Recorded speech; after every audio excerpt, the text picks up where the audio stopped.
En 2012, Lilian Legrand est interpellée pour le meurtre d'une étudiante lilloise qui s'appelait Stéphanie Fauviot. C'est un cold case, une affaire vieille de 17 ans. Lilian Legrand était un ami de l'étudiante et pendant 17 ans, il a échappé à la justice. Il a mené normalement sa vie. Il était même devenu adjudant de gendarmerie. Ouvrons ensemble la code B du dossier d'instruction de Lilian Legrand. Europe 1, Christophe Ondelatte. Dans le système judiciaire français, le dossier d'instruction contient un sous-dossier appelé Cote B. Il rassemble les rapports des experts psychiatres, psychologues et de l'enquêteur de personnalité. Ouvrons l'un de ces dossiers. Ondelatte raconte. Cote B sur Europe 1. En novembre 2012, la crime de la PJ de Lille est en ébullition. Un ADN a matché avec un dossier vieux de 17 ans. L'ADN de Lilian Legrand correspond à un mégot retrouvé dans l'appartement de Stéphanie Fauviot. En 95, l'étudiante avait été étranglée dans son studio. Elle avait 18 ans. Les limiers lillois accueillent Lilian Legrand chez lui, à Nice. En garde à vue, le bonhomme n'est pas facile. Il connaît bien les ficelles d'un interrogatoire, puisque c'est un adjudant de gendarmerie. Bon, Lilian, maintenant c'est fini tes conneries. Tu sais comment ça fonctionne. On a des billes, on a du lourd. On sait que c'est toi qui as étranglé Stéphanie. Alors arrête de faire ton malin. Et tu sais pourquoi on sait que c'est toi? Ton ADN est sur le peignoir de Stéphanie. Je peux avoir une clope?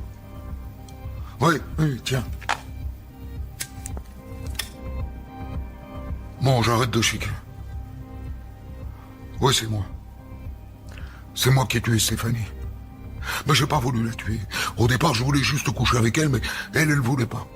Alors elle s'est débattue, elle est tombée, j'ai cru qu'elle était morte, alors j'ai voulu faire passer ça pour une agression, et je l'ai étranglée.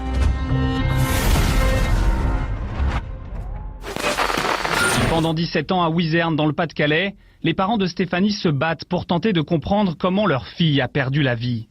En 2009, ils lancent un appel à témoins dans la Voie du Nord, sans succès. En 2012, la police judiciaire de Lille reprend le dossier. Les enquêteurs se tournent vers le beau-frère de la colocataire de Stéphanie. L'homme est aujourd'hui gendarme à Nice. Son arrestation est accueillie avec un immense soulagement dans le village de la jeune femme. Un très grand soulagement de savoir qu'un présumé assassin en liberté avait été arrêté et qu'on allait enfin retrouver j'espère retrouver celui qui avait assassiné Stéphanie. Cette arrestation a pu être réalisée grâce aux technologies récentes de la police scientifique qui ont permis de nouvelles analyses sur des poils pubiens prélevés sur un peignoir. Les parents n'ont pas souhaité réagir à cette arrestation pour le moment. 17 ans après les faits, leur combat trouve peut-être ici son épilogue. Quand il avoue, je pense que il ne s'attendait pas du tout à ce que les enquêteurs aient un élément scientifique pour le confondre. Maître Gildas Brochen, avocat de la famille de Stéphanie Fauviot. Il va un peu vider son sac et avec peut-être une certaine forme de soulagement, parce que ça fait quand même 17 ans qu'il vit avec ce lourd secret. Lorsqu'il raconte les choses, au départ, il y a une forme de soulagement et puis peut-être aussi, malgré tout, une forme d'adaptation à ce que les policiers veulent bien lui révéler. C'est-à-dire qu'au début, il dit que c'est un accident, puis finalement, c'est peut-être pas si un accident que ça. Il y avait aussi peut-être des violences qui ont été commises, etc. Donc il dit les choses, mais il les dit petit à petit, finalement, en s'adaptant à ce que les policiers lui révèlent au fur et à mesure de leurs questions.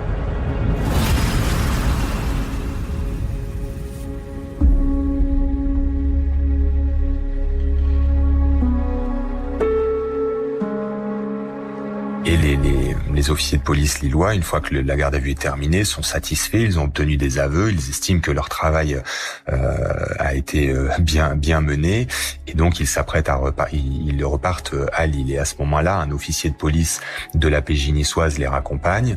Monsieur Legrand est alors dans le bureau de cet officier de police, et alors que l'officier de police niçois les raccompagne et donc tourne le dos à Monsieur Legrand, lorsqu'il regagne son bureau, il aperçoit Monsieur Legrand qui a fait le tour du bureau de l'officier de police et qui est derrière le bureau de l'officier officier de police.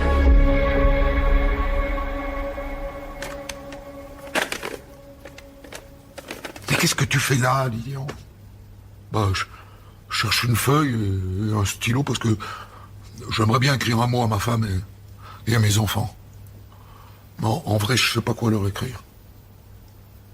Dis-leur que tu les aimes, hein? Dis-leur qu'ils te manquent, que t'as besoin d'eux, que tu penses à eux. Ouais, t'as raison. Ma chérie, tu sais maintenant d'où me viennent ces insomnies. 17 années de cauchemar. J'ai fait une belle connerie. J'ai tout gâché. Vends la maison à Nice, remonte dans le Nord avec les enfants. Je t'aime, Lilian.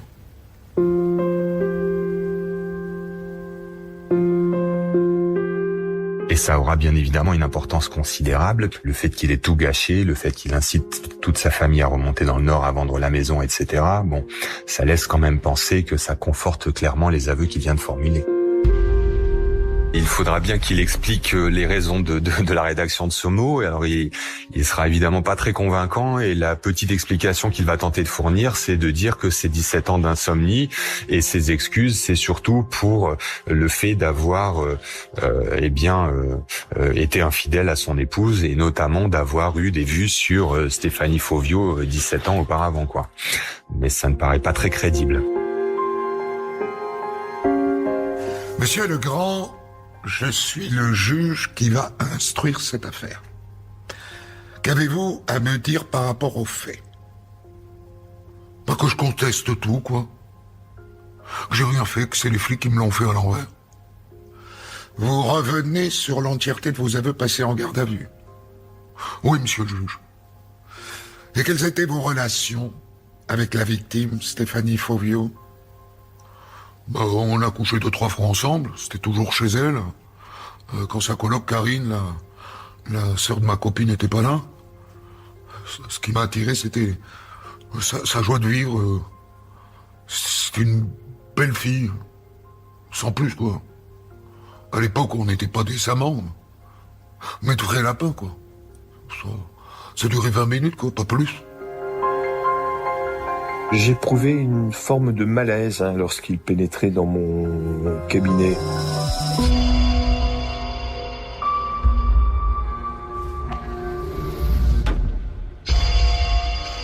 C'est un homme calme, qui ne manifeste pas d'émotion, qui se défend pied à pied, mais qui a une défense très maladroite et même contre-productive. Je m'explique. Il est dans le déni. Voilà, c'est son droit le plus strict, c'est les droits de la défense, mais il va avoir une attitude tout à fait particulière. Il ne va cesser de salir la victime. On sait que c'était une étudiante sans problème, sans histoire. Il va la décrire comme une jeune fille un peu dévergondée.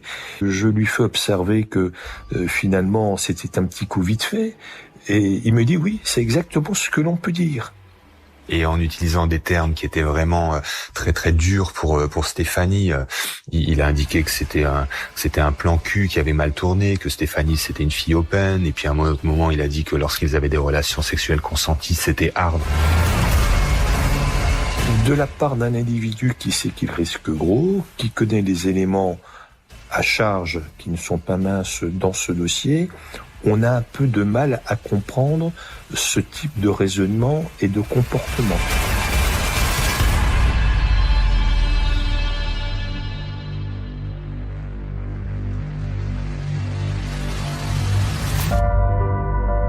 En 1995, quand Lilian Legrand tue Stéphanie Fauvio, il n'a que 23 ans et un sang-froid impressionnant. Alors qu'il vient d'étrangler l'étudiante, il revient dans l'appartement accompagné de sa copine et de son frère.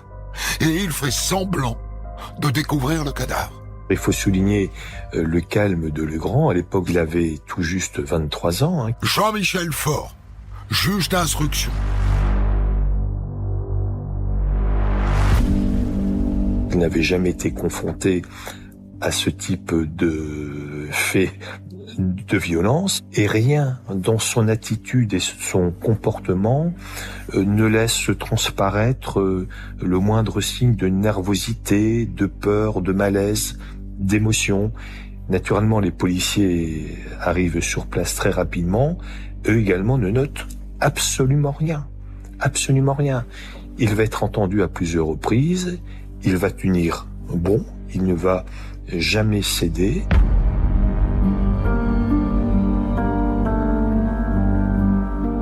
Et il a su de toute façon passer les années, après ce meurtre. Maître Gildas Brochen, avocat de la famille de Stéphanie Fauvio. Il n'a a priori pas réitéré d'actes délinquants ou criminels et il a eu une évolution professionnelle sans encombre. Il n'a jamais fait parler de lui négativement. C'est assez surprenant.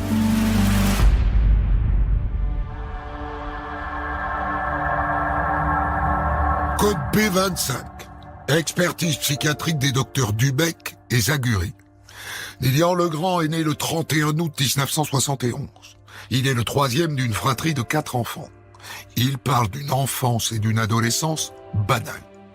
Lilian Legrand a grandi dans un petit village du Nord. Son père est électricien à la retraite, présenté comme un grand bosseur. Pour passer du temps avec lui, il fallait l'accompagner dans son travail. Sa mère s'occupait de la famille avant de devenir assistante maternelle.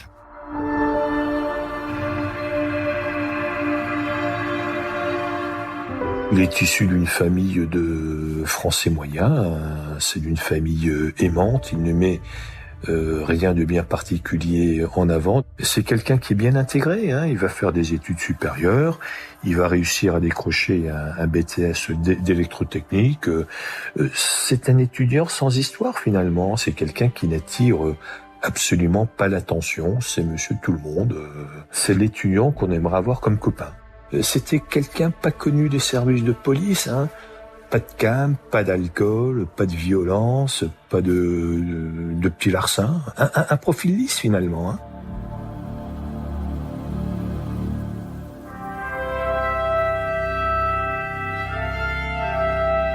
Il va être gendarme après avoir passé un concours qui est quand même sélectif. Il doit être bien noté, puisque dans un premier temps, il sera affecté à la garde républicaine. Très vite, il va se diriger vers les services informatiques. Il va passer tous les grades, et puis à 41 ans, il a le grade d'adjudant. C'est dire qu'il a fait une belle carrière, une carrière qui est tout à fait honorable.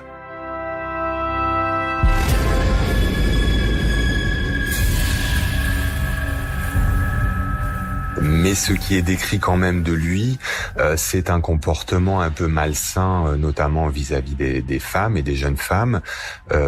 Karine, sa belle-sœur, ne l'appréciait pas du tout. Elle disait qu'il avait eu parfois des comportements très bizarres, qu'il lui avait mis une main aux fesses, qu'il avait pu se mettre dans le lit à côté d'elle, alors que il n'avait aucune raison de le faire.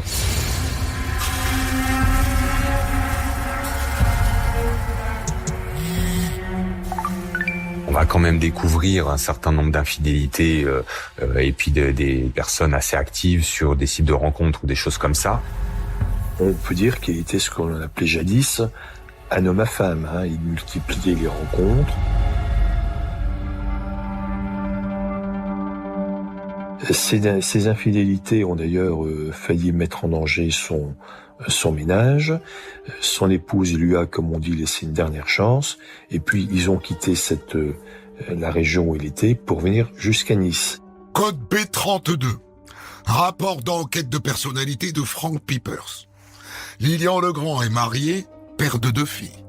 Face aux difficultés de son couple, Lilian Legrand s'inscrit sur Badoo, un site de rencontre.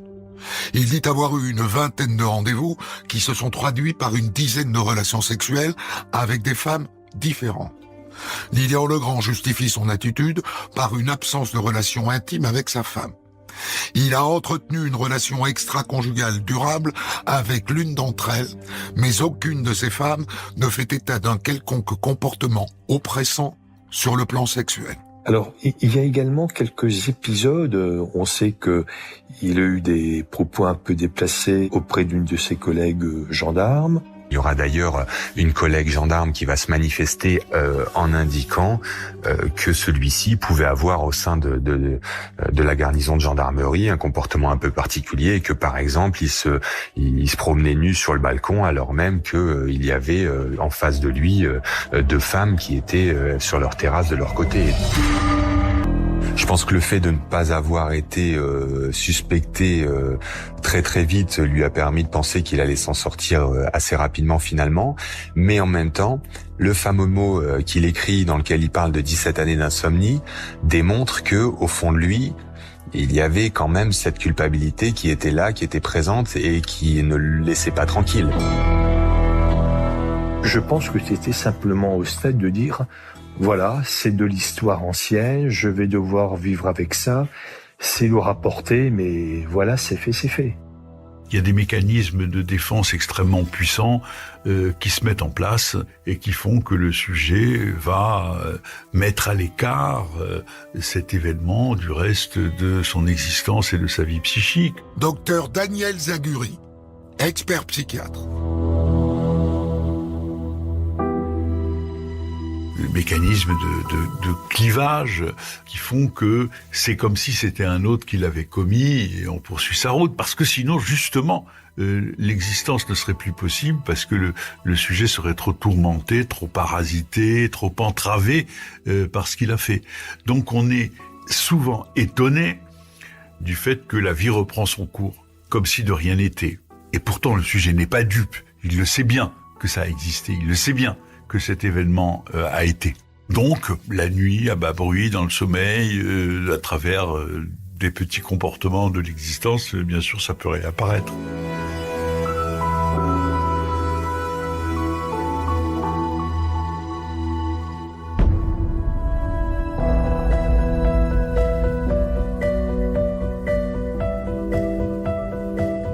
Les deux experts psychiatres sont d'accord.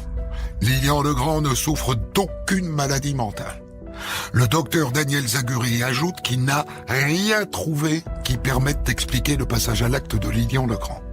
Il est d'une franchise absolue, le docteur Zaguri. Je l'aime beaucoup. Il n'hésite pas à dire que son expertise n'a servi à rien. Je dirais que ce qui est intéressant, c'est que ça ne soit pas très intéressant. Dans le contexte d'un sujet qui nie les faits, on sait par avance qu'il va pas se passer grand-chose. Et que donc, on va faire une expertise pour la forme, destinée à éliminer une pathologie psychiatrique et destinée à faire des hypothèses médico-légales dans le cas de la culpabilité ou dans le cas de l'innocence. Voilà, c'est tout. Mais bon, ça ne peut pas aller plus loin.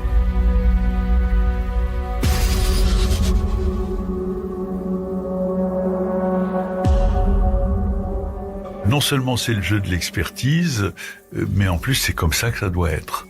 Quelqu'un qui viendrait dans un tel contexte, avec un sujet qui en dit très peu, et qui nie les faits, et qui se permettrait en 50 pages de donner ses impressions, de faire ses hypothèses, et d'orienter l'instruction, celui-là... il serait peut-être plus éclairant, mais peut-être aussi que c'est pas que il n'apporterait pas que de la lumière. Donc il faut accepter que dans certains cas, une expertise, ça soit passionnant et que ça soit éclairant, et que dans d'autres cas, ça soit simplement pour la forme.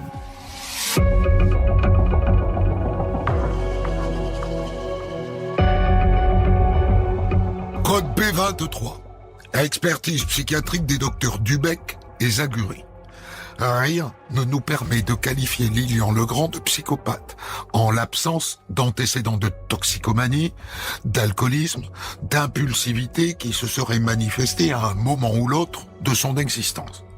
Son engagement relationnel et professionnel se présente comme stable. Rien ne nous permet d'éclairer sa participation à des faits qui se sont déroulés il y a plus de 17 ans, ni les raisons pour lesquelles il les aurait commis. On ne sait pas pourquoi il a commis les faits. Maître Gildas Brochen, avocat de la famille de Stéphanie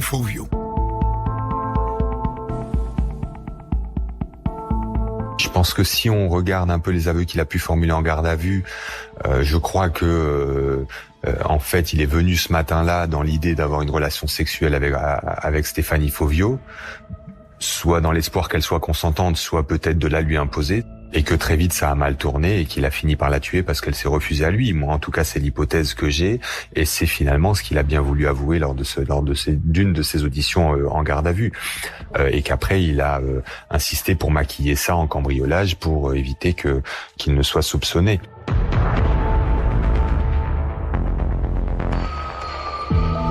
Sans doute, Stéphanie a-t-elle dit qu'elle allait en parler à Karine et également à Sandrine, la petite copine de Legrand. Jean-Michel Faure, juge d'instruction. Et c'est sans doute ce qui l'a fait paniquer.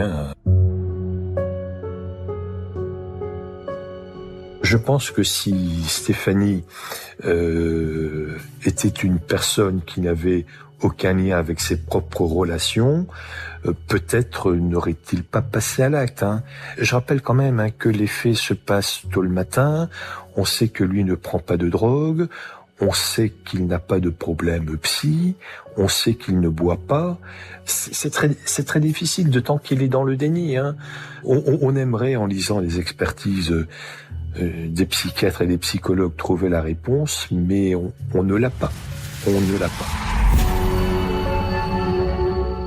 Là, on est devant une impossibilité et on n'a pas le droit de donner un avis ou une opinion sur les raisons qui font qu'on pourrait penser que peut-être il l'a fait, etc., ce qui serait complètement ahurissant sur le plan déontologique. Quand on ne sait pas, il faut dire « je ne sais pas ». Il faut pas essayer de faire des plans sur la comète parce que on risque de se ridiculiser et puis on risque surtout de trahir notre fonction et notre mission.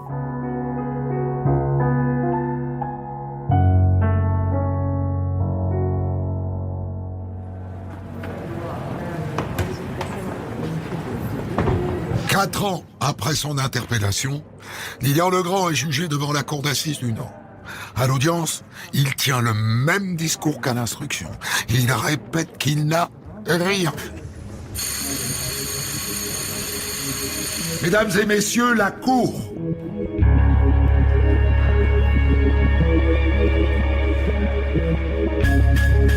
Il a une attitude qui est assez paradoxale parce qu'effectivement il dit qu'il est innocent, mais comme il a d'ailleurs pu le dire à un expert, sa ligne de défense c'est plutôt de dire il n'y a rien qui dit que c'est moi. Et puis sur chaque argument qu'on va lui opposer, finalement il va répondre de manière très détachée, sans véritable émotion. Monsieur Legrand, veuillez vous lever, je vous prie. Lors de votre interrogatoire de garde à vue, vous avez déclaré au policier qui vous a interrogé que vous étiez bien l'auteur du meurtre. Non, monsieur le président. J'ai avoué sous la contrainte. Ce sont les flics qui m'ont dit ce que je devais dire. J'avais peur pour ma famille qui était entendue dans la pièce d'à côté. Alors j'ai tout pris sur moi, quoi. J'ai voulu faire plaisir aux flics. Moi. Mais ce qui était frappant, moi j'ai trouvé, c'est que il n'a fait preuve d'empathie. Encore une fois, il pouvait, même en clamant son innocence, faire preuve d'empathie, notamment vis-à-vis de la famille de Stéphanie, en disant je sais que vous avez atrocement souffert, mais croyez-moi, ce n'est pas moi, j'ai rien à voir dans tout ça, dans ce qui lui est arrivé, etc. Bon, il a jamais eu des mots comme ça, si vous voulez. Toujours un certain détachement, des réponses qui ne paraissaient pas vraiment spontanées, et il était là sans être là parfois. C'était assez particulier.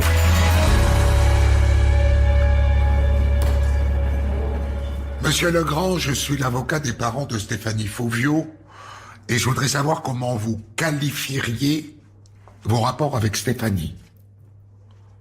Bon, Stéphanie, elle était open. C'était une fille facile, c'était pas compliqué avec elle. Je venais, et c'était bon quoi, on y allait. Il y avait pas trop de discussions. C'est des propos qui étaient effectivement à vomir. Ça salissait la mémoire de leur fille et c'était du coup très très difficile d'entendre cela. Maintenant, les deux parents sont toujours restés très dignes. Enfin, il n'y a jamais eu d'effusion, il n'y a jamais eu d'invective. C'est vraiment des gens qui sont restés très dignes tout au long de l'instruction, tout au long des deux procès. Voilà, c'est des gens qui venaient pour essayer d'obtenir des réponses, qui une fois qu'ils ont pu voir les aveux de Monsieur Legrand et le reste des investigations, étaient convaincus de sa culpabilité et qui attendaient donc tout simplement qu'il soit condamné.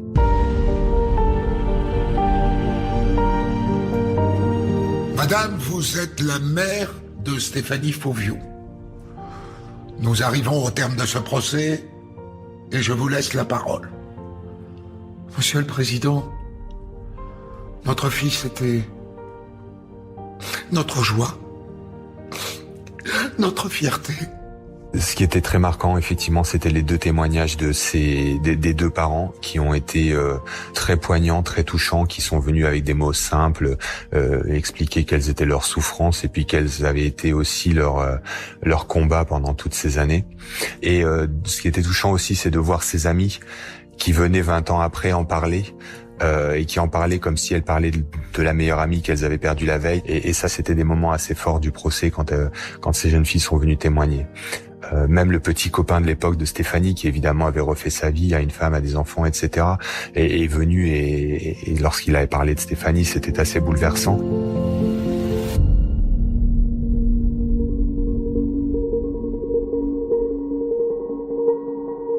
Code P19. Expertise psychiatrique du docteur Haït Manguelet.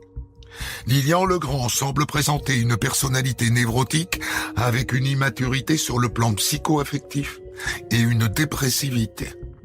En cas de reconnaissance de culpabilité et de responsabilité, une mesure de suivi socio-judiciaire serait opportune pour bénéficier d'une aide médico-psychologique qu'il a déjà entamée pendant son incarcération.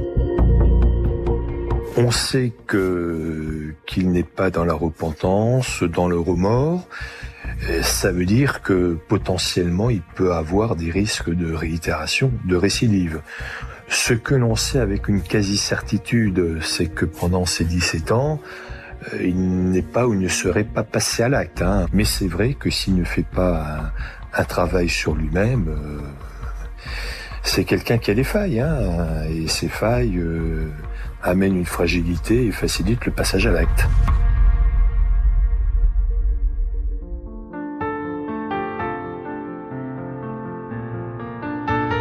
Une affaire qu'on appelle cold case qui est résolue, c'est d'abord une grande satisfaction pour les proches des victimes qui s'attendent à ce que l'institution judiciaire fasse son travail.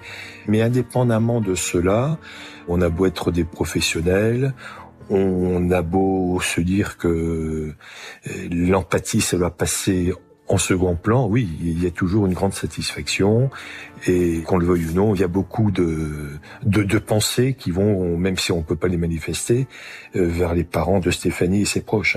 Cela salue la pugnacité, la ténacité des parents de Stéphanie qui n'ont jamais abandonné. Je crois que ça salue aussi leur abnégation et finalement une certaine forme de courage de ne jamais avoir cédé et d'avoir toujours tenté de résoudre ce crime.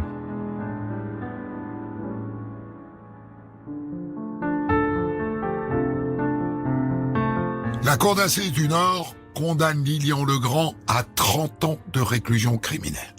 En appel, il écope de la même peine.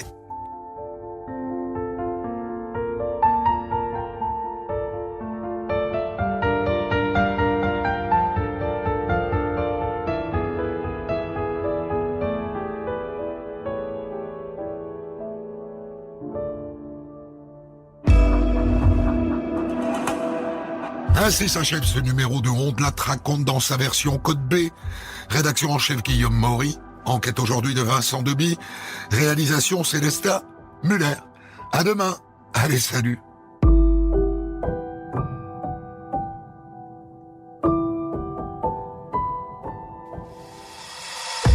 Retrouvez On de la raconte Code B tous les vendredis et samedis dès 6h sur votre plateforme de podcast.